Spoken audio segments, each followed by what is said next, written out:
Oke, sahabat SB30 yang saya cintai, salam hebat luar biasa. Kembali di konten channel Success Before 30. Konten yang selalu membahas tentang pengembangan diri, motivasi, edukasi finansial, level up podcast, business inspiring, serta konten vlog kami, Balancing Life.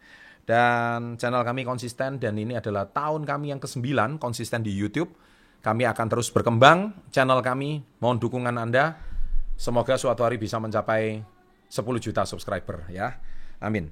Nah, topik saya kali ini adalah berbicara tentang enak buka kafe kekinian atau warmindo. Nah, ini menarik untuk dibahas setelah yang satu ini.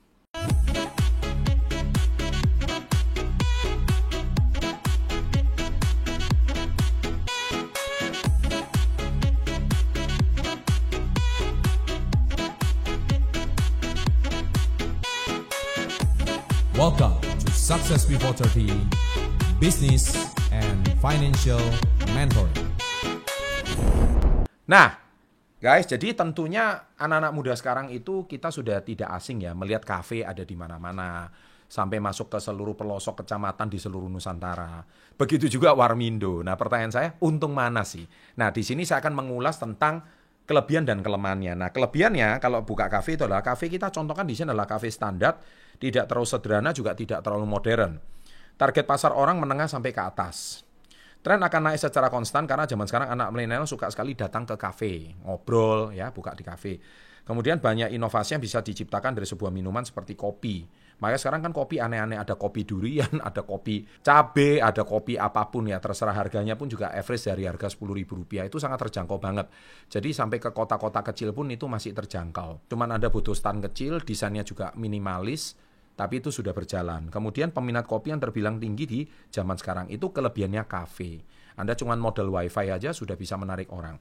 Tapi kelemahan kafe adalah modal yang terbilang cukup tinggi, antara 20 sampai 40 juta di luar lapak dan tempat sewa.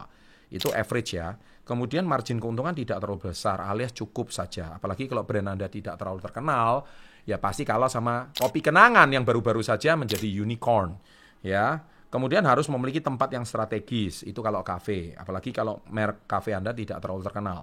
Kemudian biaya operasional terbilang cukup mahal karena Anda juga harus punya staff yang melayani dan sebagainya. Kemudian peralatan berkemungkinan rusak dan biayanya lumayan mahal untuk diganti menjadi yang baru lagi, diremajakan lah istilahnya.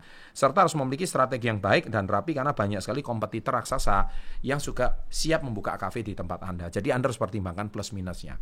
Tapi sekali lagi tidak ada usaha yang plus. Kalau semua plus, semua orang nggak usah bekerja, jadi buka usaha aja kan. Tapi kalau minusnya aja, kelemahannya seperti itu, ya itu juga bisa. Dan itu belum tentu juga Anda harus mengerti konten sosial media dan sebagainya, supaya kafe di tempat tersebut juga bisa lebih ramai. Nah, warmindo, kita bicara warmindo. Saya rasa kalau sudah dengar warmindo itu bukan hal asing lagi di anak zaman sekarang ya. Apalagi modelnya kan cuma Indomie ya. Indomie itu sudah makanan apa ya, dari kaki 5 sampai pejabat juga konsumsinya Indomie. Minat pasar yang sangat besar alias banyak sekali orang suka makan Indomie dari anak-anak muda sampai dewasa.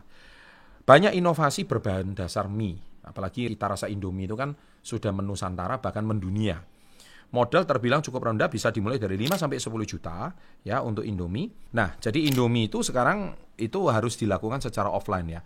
Kemudian tempat sewa, harga jual yang bisa dijangkau semua orang kalau warmindo. Saya rasa kalau di daerah Anda cuma model warung tenda aja sudah bisa jalan. Terus biaya operasional juga rendah karena Indomie modal paling berapa sih satu bungkus ya kan, Anda bisa jual 10.000 pakai telur dan sebagainya. Kadang-kadang kita lihat review-review di YouTube itu warung Indomie itu rame banget gitu ya kan. Kemudian yang ketiga, sistem bisnis yang sangat sederhana. Tinggal Anda bagaimana menciptakan value, bikin konten rame, itu bisa jalan. Kemudian kelemahan warmindo membutuhkan wilayah yang strategis, karena itu mungkin harus anak-anak kuliah dan sebagainya. Tapi kan sekarang sejak pandemi 2 tahun mungkin anak-anak kuliah agak sepi ya. Nah, mungkin moga-moga setelah pandemi ini berakhir, kemudian vaksin sudah merata, kemungkinan orang-orang akan mulai kuliah offline lagi dan itu bisa berjalan. Kedua, membutuhkan kesabaran untuk mencapai titik BEP. Itu pasti. Jadi semua usaha mungkin basic awal mungkin puluhan juta rupiah, tapi Anda harus jual berapa ribu Indomie untuk itu bisa kembalikan. Dan yang ketiga adalah banyak kompetitor penjual Indomie dan diharuskan memiliki inovasi yang lebih baik dari kompetitor secara berkala dan terus menerus. Jadi kalau Anda jual Indomie telur kornet misalkan, Anda ada Indomie rasa apa, cabai level 1, pokoknya inovasi terus. Kalau nggak ada inovasi pasti habis. Dan yang keempat, jika hanya bermain di offline, maka cepat atau lambat pasti akan merugi karena hanya orang di kawasan itu. Sedangkan namanya anak muda itu kan gampang bosan.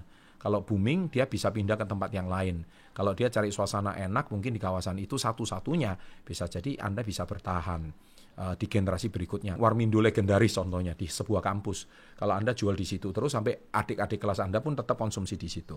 Jadi intinya ini adalah sebuah gambaran tentang kafe dan Warmindo. Nah, tidak ada yang benar, tidak ada yang salah. Tadi saya sudah jelaskan plus dan minusnya. Sekarang semua kepulang pada Anda, apa peluang yang terbaik menurut Anda. Jadi silakan mencoba, mana menurut Anda yang terbaik, Warmindo atau kafe kekinian. Silakan mencoba, saya tunggu Anda di kolom komen. Sukses untuk Anda dan salam hebat luar biasa.